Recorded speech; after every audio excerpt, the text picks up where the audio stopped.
when the operation of the machine becomes so odious, makes you so sick at heart that you can't take part. You can't even passively take part. And you've got to put your bodies upon the gears and upon the wheels, upon the levers, upon all the apparatus, and you've got to make it stop. And you've got to indicate to the people who run it, to the people who own it, that unless you're free, the machine will be prevented from working at all.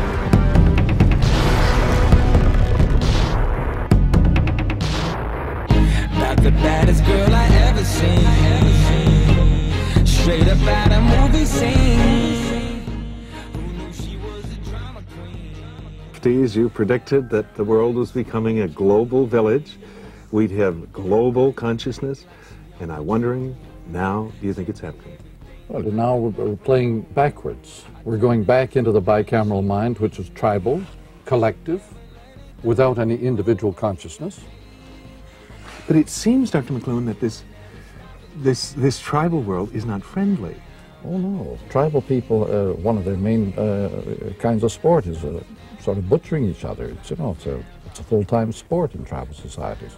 But I had some ideas. We got global and tribal. We were going to become the closer you get together, the more you like each other. Yeah. There's no evidence of that in any situation that we've ever heard of. That when people get close together, they get more and more savagely impatient with each other. Well, why is that? Because of the nature of man, or his tolerance is tested in those narrow circumstances very much. Village people aren't that much in love with each other. And the global village is a place of very arduous interfaces and very abrasive situations. Do you see any pattern of this in, for example, the desires of Quebec to separate? I should think that they are feeling very abrasive about the English community and about the way the American South felt about the Yankee North 100 years ago. But is it a need for space? No, it's a need for a less abrasive encounter and a little more space between the wheel and the axle.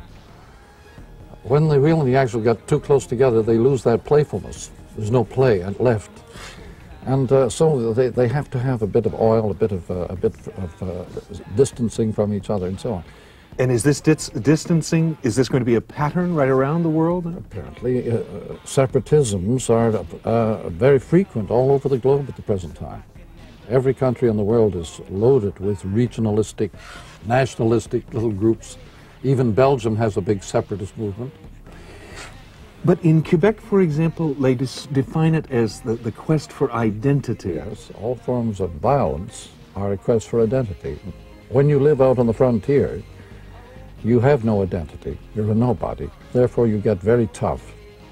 You have to prove that you are somebody. And so you become very violent. And so identity is always accompanied by violence. Ordinary people find the need for violence as they lose their identities. So it's only the threat to people's identity that makes them violent. Terrorists, hijackers, these are people minus identity. They are determined to make it somehow, to get coverage, to get noticed. You're just an LA girl.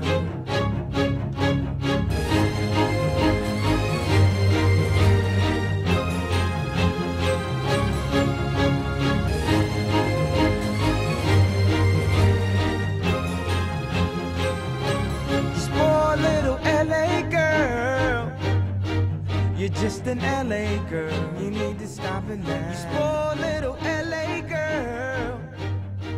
You're just an LA girl, you need to stop it now.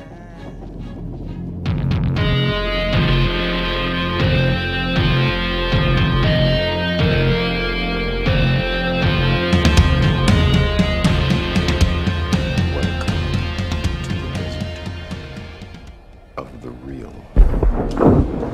According to continental philosophers, we're now in the postmodern condition, a condition in which reality has all but disappeared. And in fact, one of the interesting things about Baudrillard is that if you take him seriously, he appears to hold that reality has disappeared.